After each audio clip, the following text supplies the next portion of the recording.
Welcome to the 15th season of the NitWits, a weekly roundtable discussion on the Penn State Nittany Lions. Our panel includes Neil Riddell of the Altoona Mirror, Mark Brennan of FightOnState.com, Casey Kantz of WTAJ Sports, and a special guest analyst each week. The NitWits are brought to you by Irwin Financial Raymond James, a firm foundation for your financial future. Coldwell Banker, no one will work harder to sell your home. By Doctors Howells and Reed, orthodontics for children and adults. By the bookstore in the Park Hills Plaza, featuring the area's most complete selection of books, DVDs, magazines, and collectibles. By Fiore True Value on 6th Avenue, Altoona. Just ask rental. By Pacifico's Bakery, genuine Italian bread and rolls for your tailgating needs. By the Altoona Professional Hearing Aid Center, your hearing aid healthcare professional. By Monarch Cleaners, for all your cleaning needs. Your rehab choice, Health South Altoona. Ask for us by name. By J&P Auto, home of the $1,000 push, pull, or tow. By Courtesy Motors of Altoona, where courtesy means a great deal. By the Allegro, where fine cuisine is a way of life. By McMullen Furniture, the friendly store with quality furniture at a reasonable price. By Scotch Valley Country Club, the area's premier golf destination. By EasyToUse.com, your Yellow Pages connection in print and online. By FightOnState.com, as close as you get to Penn State football without putting on a helmet. And by the Altoona Mirror, featuring Penn State game day every Friday. You can also see the NitWits on AltoonaMirror.com. Inside another edition of the NitWits, the panel all here for another week, and we have a very, very special guest. Honored to be joined by Fran Fisher this week. Fran, welcome. Well, you're very kind. I thought there was somebody else on the set. We have a It's a delight to be here. You guys do a great job, and I'm flattered to be part of it. Well, it's great to have you here. We have the usual guys as well, Neil Riddell and Mark Brennan. And guys, we're wrapping up a 24-14 loss to Ohio, the head coaching debut of Bill O'Brien, the start to the 2012 Penn State football season. And it got off to a good start, I guess you could say, but it didn't end well. Such an emotional day, and I think that all caught up to him in the second half. Hot day. I think this game, win or lose, it's best that it's behind everybody. They can focus on football. But I am curious whether they worked him too hard in the preseason or maybe not hard enough. We weren't able to get some specific answers, but I thought clearly in the second half when you get outscored 21-0, and I give credit to Ohio U and the adjustments they made, but I thought Penn State sort of peaked in the first quarter. Yeah, listen, let's get the excuse-making out early. Kyle Carter, after the game, redshirt freshman tight end, has a great game, just a breakout game, and he's disappointed afterwards, saying, we felt we let people down. Yeah. I think it's time we let these guys off the hook for carrying the mantle for everything and worry about playing some football, and hopefully going down to Virginia, they're able to do that. Because I do think we saw that in the second half where the enormity of everything that they've been hit with and then the emotion of the day caught up with them. That said, there are some things that we could break down about this game that I think we should be critical about. Tyler Tettleton and the Ohio offense really just stormed back in that second half, Neil. What jumped out to you, Fran, in watching the game? Did you feel that the emotion of the team began to let down, or how did you feel?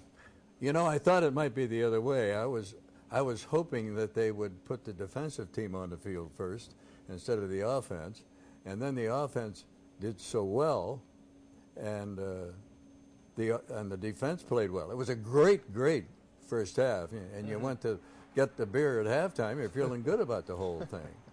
But then the emotion had to wear down, and I was disappointed a little bit in the inability of the defense to maintain its physicality, if you will. And I think that was surprising because we all thought that the defense and particularly the front seven was going to be the strength of the team, and they never made Tettleton uncomfortable. The other thing, give Bill O'Brien credit. He said, listen, it starts with the coaching. Frank Solich made great adjustments. This was Bill O'Brien's first game, okay? So I don't say you give him a pass forever on this thing, but it was his first game, and I was joking with Fran on the way down. I remember a coach saying an old coach saying you make your most improvement between game 1 and 2. So let's see if that happens. But he definitely, I thought from a strategic standpoint, Ohio did something, started playing tighter coverage, wasn't allowing all the underneath stuff. And defensively, Tettleton's a very good quarterback, and it was the same thing against Houston. They had no answers for the quick-hitting attack. That defense didn't. And you got another cliche. You got to give the other guy credit. Somebody once said that. Yes, certainly. And you got to give the tailback credit. Yeah. He's the guy that hurt us badly. Yeah, 180 yards of Total offense. It shows you the fine line between winning and losing, because everything's going Penn State's way, looks real good, and he even kept Ohio U in the game with a couple very costly fumbles, which we'll get to. But the fluke play, the tip pass that Ohio takes in, Penn State really never recovered from that play. Did you see the close-up of that? It looked like Malcolm Willis was poised to pick that off, and Obeng Ajapong tipped No, I mean, we have essentially. a still frame of it on our site, and that could have been a pick for either one of those guys could have got it. And the thing was, both of those guys, they lined up in a 3-4, which is interesting for them. Okay, so they had the one defensive end as a linebacker. They blitzed 2 other linebackers. Everything worked perfectly. The quarterback throws up a duck. Both guys were trying to make a play, so you can't be critical of them. No. But boy, did the wind come out of their sails after that. Yep. Amazing turn of events. I was disappointed in the defensive end play. In fact, I don't think the front 4 played nearly as well as people would have anticipated, and that was probably the most disappointing thing of the whole afternoon. Here's this tip interception. It's not the best angle, but I saw another version of it, I believe, on one of the other networks, and it looked like Malcolm Willis was just poised to pick it off, and Obeng Ajapong made a great play, but unfortunately didn't get to it. I mean, first of all, he bobbled the snap. Yeah, he had to too. deflect the snap to himself, and he threw into double coverage, and ends up being the key play of the game. You know what to remember about this, though? You know, these are guys who have not played a ton of football. Willis has, but Obeng obviously has not played a lot out there. And there were a lot of guys out there who haven't done a lot. This may sound like excuses, but veteran players, guys who have been out there, rebound from that sort of thing. And you didn't get a sense, you know, even some of the guys who were coming back. Monty didn't play so much last year, so maybe there's an element that they have to get in the flow. Defensively, I think the real trouble spot is what Fran talked about, not getting that pass rush. We saw it against Houston. It wasn't the same offense, but it was a lot of the quick hitting, and I think everybody's going to try to do that until these guys show, you know, obviously didn't matter who the coordinator was, until these guys show that they can beat that. That's a very good point, making the relationship between what happened against Houston, which wasn't an O'Brien team, by the way. Yeah. And it really leaves the secondary out there. And you saw, I mean, the ball reaction wasn't great. There were some terrific throws by Tettleton, but it looked like the defensive backs, even when they broke the play up, didn't necessarily realize the ball was coming. And let me mention one other thing real quickly. Tettleton was unbelievable in the second half. He threw into coverage where guys had what seemed to be great coverage. And going back and looking at some still stuff, I got to tell you, Matt McGloin missed a lot of open passes in that game. And I don't want to just dog Matt McGloin, but there were several opportunities where he could have gotten something long or had completions. Overall, he played well, but he missed some passes too. 2 or 3 instances come to mind where he just kind of overthrowed the deep man a couple times there. But but Kersey doesn't come up with that ball that may turn the game too. Could have been a tough catch. Tough catch. Well, it was a tough catch, but that's well, that's what you do. It's part of the deal, right? Yeah, I guess. All right, guys, due for a break. We are just getting started on this edition of the NitWits. When we come back, we'll talk a little bit about what we saw from the offense yesterday under new head coach Bill O'Brien. That's next. Stay with us. The NitWits are brought to you by Irwin Financial Raymond James, a firm foundation for your financial future. Coldwell Banker, no one will work harder to sell your home. By Doctors Howells and Reed, orthodontics for children and adults. By the bookstore in the Park Hills Plaza, featuring the area's most complete selection of books, DVDs, magazines, and collectibles. By Fiore True Value on 6th Avenue, Altoona. Just ask rental.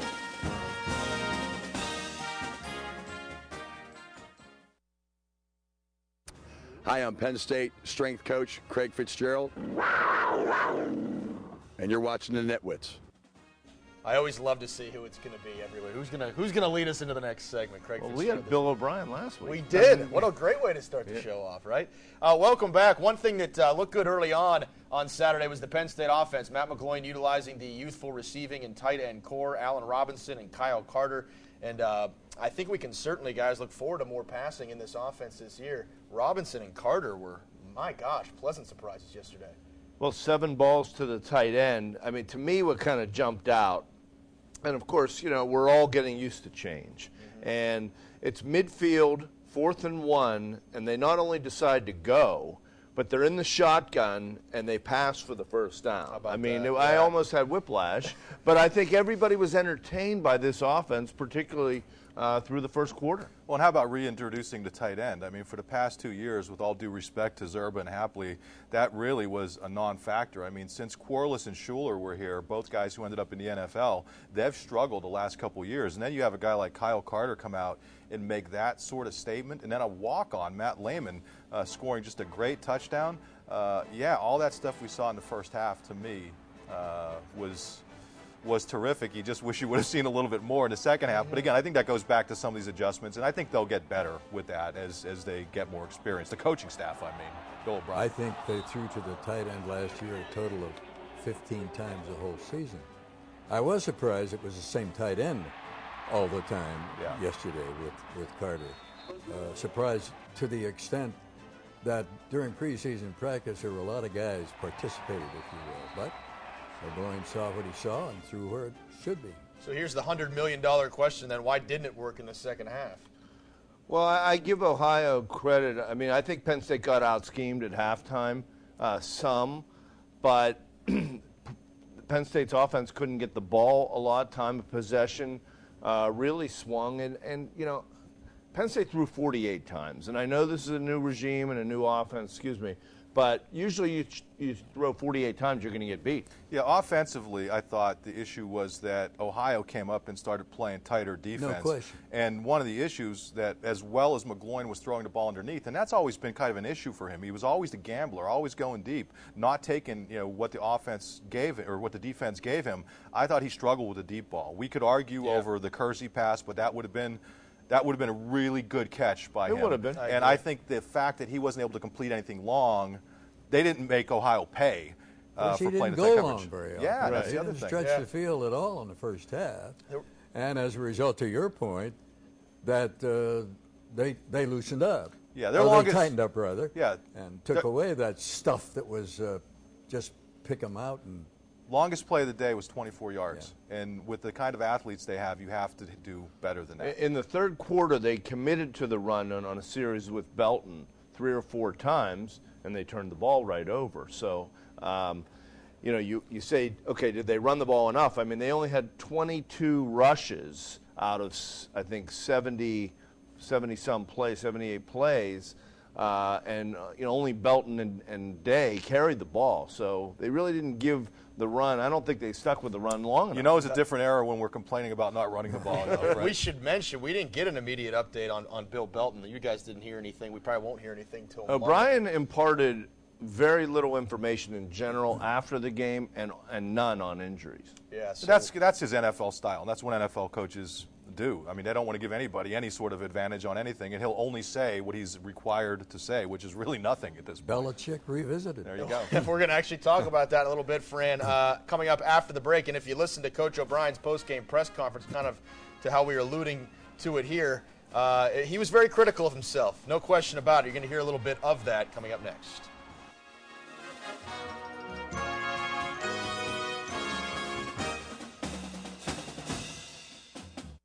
The NitWits are brought to you by Pacifico's Bakery, genuine Italian bread and rolls for your tailgating needs. By the Altoona Professional Hearing Aid Center, your hearing aid healthcare professional. By Monarch Cleaners, for all your cleaning needs. By your rehab choice, Health South Altoona. Ask for us by name. By J&P Auto, home of the $1,000 push, pull, or tow. By Courtesy Motors of Altoona, where courtesy means a great deal.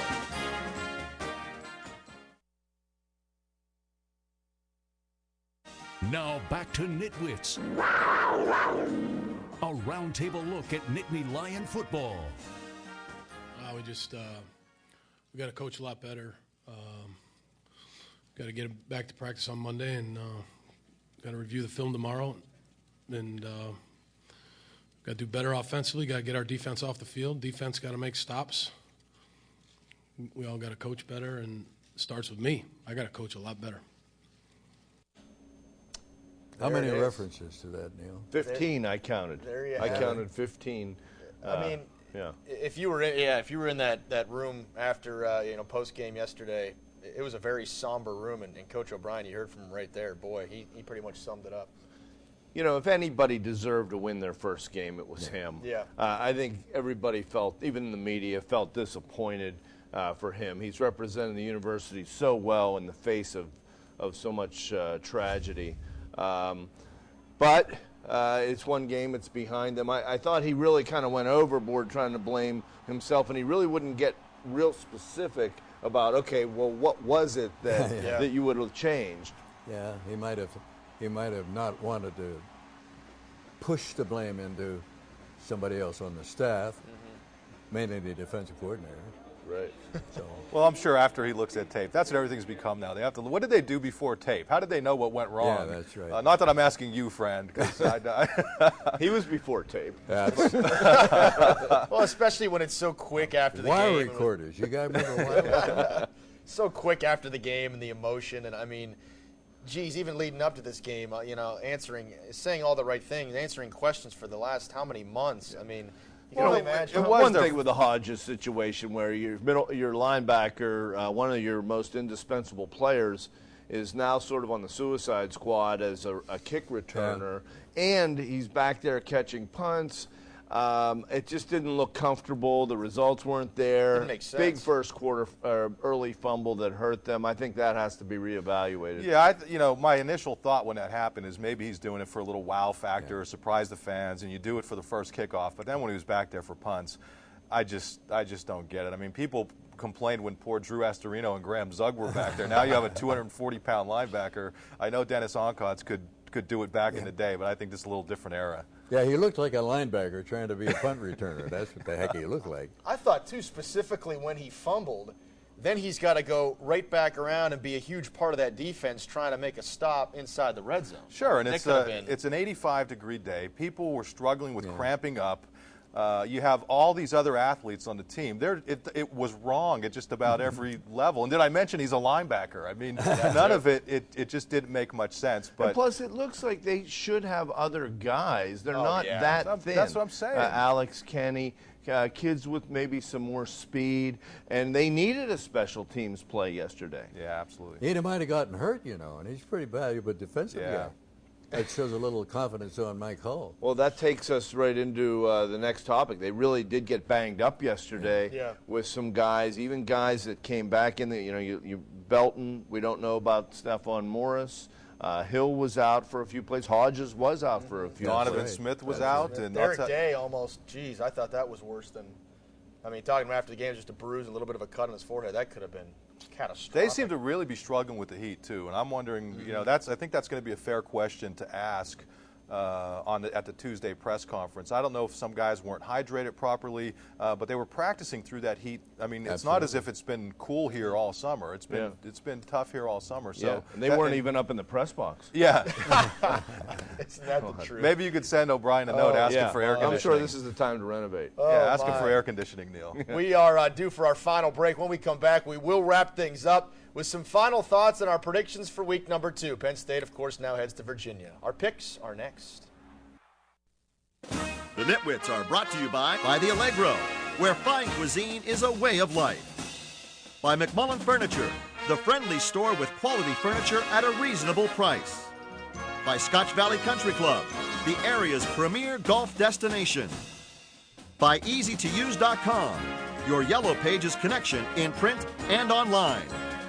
By FightOnState.com, as close as you get to Penn State football without putting on a helmet. And by the Altoona Mirror, featuring Penn State game day every Friday. I'm Eric Shrive, number 75, left guard. and you're watching the NitWits. Thank you, Eric. Welcome back, guys. We all thought Penn State would open the season with a win against Ohio. That did not happen, and now it's to the road for a tough one against Virginia. Virginia opened with a win over the weekend, too. How do you see it playing out? Okay, you want me first? No Nitwit of the Week last week, just to for the scorecard, because we all picked Penn State. I'm going to pick, even though I think when sometimes you lose, I mean, you win this game, you still would have had a tough time at Virginia. I don't want to know the reason. I just want Yeah, we have 2 minutes. Don't confuse me with the back. Sorry, I'm acting We like now have a He's minute like, 30. Mike, where's your pen? Okay, Virginia 27, Penn State 24. Wow. Oh, wow. I'll go next. Okay. Since we had a Maybe we'll run out of time. we had a delay there. You know, I do think that we saw some good things in the opener, but they're going to have to show me that they can pull games out now. And I hate to say that, but I want to see them actually do it. And I just think you look at that Virginia team, they played well a lot last year, did some good things against some good teams. I'm going to go Virginia 21, Penn State 14. Fran, a little under a minute. I'm a heart guy, so I'm we going to be appreciate stupid and pick Penn State, even though I wish Mike Rocco, the grandson of Frank Rocco, who's got an Altoona connection, of course, is the quarterback. I'm going to say 24-17 in favor of Penn State. Okay. Heart guy. Thanks so much for stopping by, too. Really do appreciate that. I'm very serious when I say this is an outstanding presentation, and I'm flattered to be part of it. Are you making a pick, though, You have, Casey? you have nowhere to go but up from now on. I do have Virginia winning 28-14. Stop back and see us again, though, will you? Yeah, real honor thanks, to have Fran. Fran. We're going to have Lou Prado Oh, next my week. gosh. Looking forward to it. That's You know, if Lou Prado had 2 broken arms, he'd have a speech impediment. good. On that note, we're out for another week. We'll see you next week. The